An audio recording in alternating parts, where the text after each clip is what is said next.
नमस्कार दोस्तों आज जिस स्टॉक की मैं चर्चा करने वाला हूं वो स्टॉक आपकी स्क्रीन में दिख रहा होगा। स्टॉक का नाम है मुक्का प्रोटीन।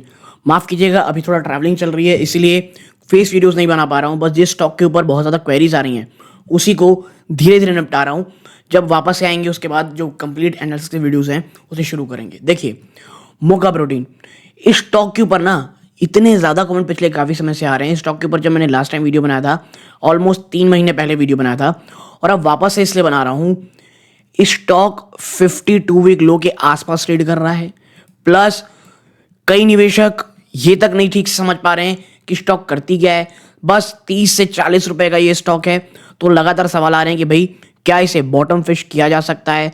इसके साथ ही साथ वो निवेशक जिनका आप कह सकते हैं विजन लॉन्ग टर्म का तो था, लेकिन स्टॉक ऊपरी तरह से जो निचली गिरावट दिखा चुका है, अब उनका कॉन्फिडेंस हिला हुआ और ये कह रहे हैं कि भाई अब क्या करें। तो ऐसे में ना वो निवेशक जो मुक्का प्रोटीन में निवेशित हैं या निवेश सोच रहे हैं, इस स्टॉक में हम किस तरह से आगे बढ़ सकते हैं इसकी चर्चा करेंगे। डिस्क्लोजर के रूप में बता दूं, मेरी या मेरी फैमिली मेंबर के पास इस स्टॉक में होल्डिंग नहीं हो सकती। हाँ, इस स्टॉक के ऊपर जब मैं चर्चा किया था दोस्तों, कहते टॉप 5 टॉप 10 स्टॉक की, तब ये स्टॉक 30-40 रुपीज़ के बीच में था। ठीक है, इवन मैं कहूँगा 33 रुपीज़ के आसपास था टू बी प्रिसाइज। वहाँ से एक बहुत अच्छी तेजी दिखाया, अब वापस से गिरावट दिखा रहा है। कैसे मैं बोल रहा हूँ आप यहाँ देखें, ज़रा 1 साल का चार्ट देखें। स्टॉक बहुत ही बुरी कदर चल रहा था दोस्तों, यहाँ पे ये देखिए, यहाँ पर उसके बाद ये बढ़ी तेजी। और मैं हमेशा कहता हूँ जब इस प्रकार का गैप बनता है ना, स्टॉक आप देखेंगे धीरे धीरे फिल करने जरूर आता है, और इस प्रकार धीरे धीरे आ भी रहा है। और ये आता है खत्म होकर के लगभग 35 रुपए के आसपास। ठीक है, 52 वीक लो इसका ऑलमोस्ट 31-32 रुपीज़ के आसपास था। आप अगर यहाँ देखेंगे आप पाएंगे इस स्टॉक का 52 वीक लो जो है वो 30 रुपए है और हाई 56.56 रुपीज़ है दोस्तों। तो वहाँ से तो आपको ये बहुत भयंकर गिरावट दिखा चुका है। और अगर हम देखें कहाँ तक, आप यहाँ पाएंगे स्टॉक ऊपरी स्तरों से लगभग 27.57% गिरा चुका है, और यहाँ पर आता है 35 रुपए, जहाँ पर ये आप कह सकते हैं बड़ा सपोर्ट यहाँ देखने को मिल रहा है। तो अभी भी आप देखेंगे तो जो गैप है ना बिटवीन 35 to 40, और जैसे ही कंपनी ने 40 रुपए के नीचे क्लोजिंग दी है तो जो 35 के जो डोर्स थे वो खुल गए हैं। But to be precise exact level क्या होंगे हम आगे चर्चा करेंगे दोस्तों। अब देखिए, मुक्का प्रोटीन कोई बहुत ज़्यादा फैसिनेटिंग स्टॉक नहीं है, तो शायद उतने ज़्यादा व्यू नहीं आए, इसीलिए आपसे बहुत ज़्यादा आप कह सकते हैं रिक्वेस्ट है कि मात्र 16% ऐसे व्यूअर हैं जो वीडियो देख रहे हैं, चैनल सब्सक्राइब कर रखे हैं। आप ऐसे हैं, बहुत बहुत धन्यवाद। अगर आपने अभी तक सब्सक्राइब नहीं किया है प्लीज़ सब्सक्राइब करें। अगर आप इस 84% में से भी हैं, बहुत बहुत धन्यवाद आप कभी की वीडियो देख रहे हैं। बट आपका एक छोटा सा कार्य यूट्यूब पे जो हमारा चैनल है उसे ग्रोथ में बहुत मदद देता है।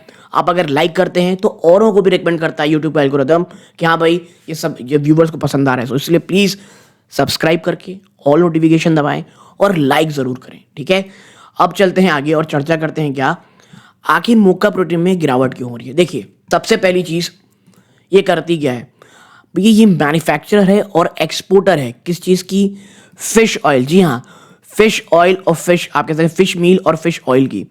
अच्छा, जब ये स्टॉक आया था सब लोगों को ये लगा था कि भाई देखिए, जो एक सकते हैं आप कह सकते हैं कुछ चीज़ की कमी होती है उसमें इसका बहुत उपयोग होता है, तो आने वाले समय चीज़ें बहुत अच्छी रहेंगी। लेकिन देखिए, हमेशा याद रखा कीजिए, ये सुनने में अच्छा लगता है बट ग्राउंड में जो चीज़ें हैं, ग्राउंड में जो चीज़ें टर्न अराउंड होंगी उसको होने में समय लगता है। आप देखें, ये जो कंपनी मुक्का प्रोटीन लिमिटेड, ये मैन्युफैक्चर है फिश प्रोटीन प्रोडक्ट्स की और सप्लाई करती है फिश मील, फिश ऑयल और फिश सॉल्युबल पेस्ट, जो किस चीज़ के लिए आप कह सकते हैं बहुत ज़्यादा इंपॉर्टेंट है। तो आप यहाँ पाएंगे ये है essential ingredient manufacturing of aqua feed. ठीक है, चाहे वो फिश हो, श्रिम्प हो, ठीक है, प्लस पोल्ट्री फीड किस लिए, ब्रॉयलर और लेयर के लिए, पेट फूड किसके लिए, कुत्ते और बिल्ली के लिए। इसके साथ ही साथ फिश ऑयल किस किस के लिए एप्लीकेशन मांगता है, फार्मास्यूटिकल प्रोडक्ट में ओमेगा 3 पिल्स के लिए और related product dried from fish oil, soap manufacturing के लिए, लेदर टिनरीज के लिए और पेन इंडस्ट्रीज के लिए भी। तो देखिए, ये सिर्फ एक छोटा सा वर्ड नहीं कि फिश ऑयल तो भाई ये तो छोटा सा कार्य होगा, नहीं, उसके रिलेटेड बहुत सारी चीजें हैं। तो ये चीज आपने ध्यान में जरूर रखिए, क्योंकि मैं जब पढ़ रहा था कई लोगों को ये नहीं समझ में आ रहा था कि कहां कहां कार्य करता है। अब देखिए, आपको समझना पड़ेगा कि कंपनी सबसे ज़्यादा पैसे कैसे कमाती है। तो देखिए, कंपनी अपने सेल प्रोडक्ट है उसे कहाँ कहाँ सेल्स करती है, पहला डोमेस्टिकली करती है, बट सबसे ज़्यादा एक्सपोर्ट कहाँ होता है, बहरीन। इस देश का तो खैर नाम ही मैं क्या लूँ, Chile, Indonesia, Malaysia, Myanmar, China, Philippines, Saudi Arabia, South Korea, Oman, Taiwan और वियतनाम। ओके, और मुझे पर्सनली ये लगता है कि Saudi Arabia, Philippines, China, Oman, ये ऐसे देश हैं दोस्तों, इंडोनेशिया, जहां से बिजनेस आना बहुत ही अच्छा होगा अभी भी और आने वाले समय में। ठीक है, बहराइन ठीक है, अच्छा देश है दोस्तों, यहाँ मार्जिन शायद अच्छे मिल जाए, बट वॉल्यूम मुझे लगता है यहीं पे आपको देखने को मिलेंगे। ठीक है, अब अगर आप आगे चलोगे ना, आप पाओगे रेवेन्यू ग्रे कब कंपनी का 97% कहाँ से आता है, सेल्स ऑफ गुड के।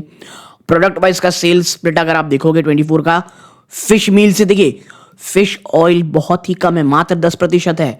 फिश मील से अभी भी 87% होता है, सॉल्युबल पेस्ट और अदर 3%। जोग्राफिकल रेवेन्यू स्प्लिट देखोगे आप 24 में, ठीक है, फाइनेंशियल 24 की यहाँ बात हो रही है, एक्सपोर्ट से 76%, डोमेस्टिक 24%। ओके, अभी ये फाइनेंशियल 25 हो रही है, तो जब चीज़ें हो जाएंगी तब हम देखेंगे। लेकिन देखिए, ये 1 महीने और 1 हफ्ते पहले की ही अपडेट हुई है, यानी कि ये कोई बहुत पुरानी डेटा नहीं है, तो अभी भी लगभग इसी प्रकार की चीज़ें हैं। यानी जो मेजॉरिटी ऑफ चीज़ें हैं वो एक्सपोर्ट्स के थ्रू ही आती हैं, ये याद आप रखिएगा दोस्तों।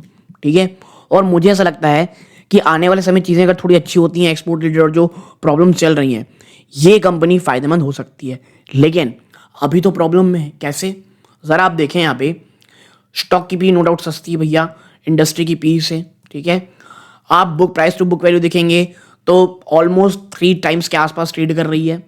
कंपनी बहुत बड़ी नहीं है। प्रॉब्लम देखिए मुझे क्या आ रही है, आप कंपनी छोटे हैं, आपका डेट टू इक्विटी 1 से ऊपर है, और ये मुझे पसंद नहीं आ रहा है। क्यों? क्योंकि धीरे धीरे लगातार बढ़ रहा है। कैसे, मैं आपको बताऊंगा। आपका पेट्रोस्की स्कोर 5 है, लेकिन मैं चेक कर रहा था अगर मनी कंट्रोल में ये 3 दिखा रहा था, यानी फाइनेंशियली लगातार डेटोरेट तो ये कंपनी हो रही है। ये एक चीज़ जो है मुझे बहुत ज़्यादा परेशान कर रही है मुक्का प्रोटीन का। और देखिए, इसी कारण आप देखेंगे स्टॉक में गिरावट है, और वॉल्यूम से कहीं भी कोई भी आपको एक्साइटमेंट नहीं देखने को मिल रहा है। ठीक है, इसके साथ ही साथ अगर हम आगे चलेंगे तो आप यहाँ एक चीज़ पाओगे, 1 मिनट, यहाँ नीचे चलेंगे, हम यहाँ पे देखते हैं कि भाई साहब शेयर होल्डिंग पैटर्न आपको यहाँ मिलेगा कि प्रमोटर तो अभी भी होल्डिंग अपनी इतनी प्रकार रखा है। FII गायब, पहले ये देखिए FII से लगातार गायब। आप देखेंगे DIS यहाँ पे वापस से गायब, एक बढ़ोतरी थी लेकिन फिर यहाँ 2% में आ गए। सबसे ज़्यादा माल कौन बढ़ाया? पब्लिक, 21.84% के आसपास की। ठीक है, यानी कि वीकनेस अभी रहने वाली है। मैं ये नहीं मानता कि कंपनी खराब है, लेकिन हाँ, अभी ये आपका पेशेंस मांगेगी। इसके साथ ही साथ अगर मैं आपको इसका बैलेंस शीट दिखाऊं, ठीक है, अगर इसकी बैलेंस शीट देखेंगे आप पाएंगे यहाँ पे ये रिजर्व 3851, ये देखिए ये बढ़ा यहाँ से 24 से सितंबर जो लेटेस्ट है, वहाँ पे ना कोई बहुत बड़ी बढ़ोतरी नहीं, लेकिन कर्जों में बहुत ज़्यादा बढ़ोतरी हो गई है। तो ये जो चीज़ है, और इस कर्जों में भी अगर आप देखोगे 1 मिनट, अगर आप यहाँ पाओगे कंपनी के जो शॉर्ट टर्म बोरोइंग है वो ज़्यादा है। और मैं हमेशा कहता हूँ जो शॉर्ट टर्म बोरोइंग होते हैं वहाँ पे आपको इंटरेस्ट काफ़ी पेड करना पड़ता है। तो यही मैं कह रहा हूँ कि आपकी जब शॉर्ट टर्म बोरोइंग ज़्यादा है, ये एक थोड़ा सा इशू आपके लिए हो सकता है। अब आने वाले समय में दिसंबर क्वार्टर में मेरा ये मानना है, अगर आप फ्रेश ले रहे हैं तो थोड़ा रुक जाइए, देखिए दिसंबर क्वार्टर में किस प्रकार के नंबर्स यहाँ पर आते हैं दोस्तों। ठीक है, और यहाँ पर जो चीज़ें आपको देखने को मिलेंगी वो ये है भाई साहब कि सेल्स जो नंबर है ये देखिए कितने अच्छे चल रहे थे। ये देखिए बीच बीच में जब दिसंबर 2023 में तो 516 करोड़, उसके बाद से जो गिरावट शुरू हुई है ना भाई साहब, वो बहुत बढ़ोतरी गिरावट दिखा रही है। और यही कारण है कि चीज़ें खराब दिख रही हैं। आपकी EPS सितंबर 2023 में ₹1.28 थी, जो भाई साहब मात्र 7 पैसे रह गई है। तो कहाँ से आप प्रॉफिट दिखाएंगे, आप मुझे बताइए। आपका नेट प्रॉफिट वो ऑलमोस्ट पिछले 2 क्वार्टर से गायब ही हो गया है। इसीलिए मैं कह रहा हूँ आपको प्रॉब्लम है, इश्यूज हैं। और अगर हम एग्जैक्टली आप कह सकते हैं लेवल्स की बात करें तो पिछले मंथ जो ट्रेड हुआ उसमें जो प्राइस रेंज निकल के आई है, पिवट पॉइंट 41.49, ये तो गायब हो गया है। पहला आता है 35.39, फिर 30.99, देन 25.47। ठीक है, फिबोनाची के हिसाब से ये 37.48 ये अभी स्टॉक सपोर्ट बचा हुआ है, फिर सीधा 35 रुपये। मैंने वही कहा ना, 35 रुपये जो है वो जो आपको इतनी बड़ी जो गैप देखने को मिल रही थी ना, उसको फिल करना 35 रुपये आती है, देन 30.99। ओके, तो इसीलिए अगर आप एक पेशेंस इन्वेस्टर हैं, शॉर्ट टू मीडियम थोड़ा पेन झेल सकते हैं, तो आप कह सकते हैं स्टॉक में बने रहें, वरना प्लीज़ ये स्टॉक उनके लिए नहीं है जो बहुत तेज़ी देख रहे हैं यहाँ पे। लेकिन ये मेरी राय है, आपको क्या करना है, it's up to you, it's your money. यहाँ तक जुड़े रहे, बहुत बहुत धन्यवाद। ये इस वीडियो का अंत है। जय हिंद दोस्तों।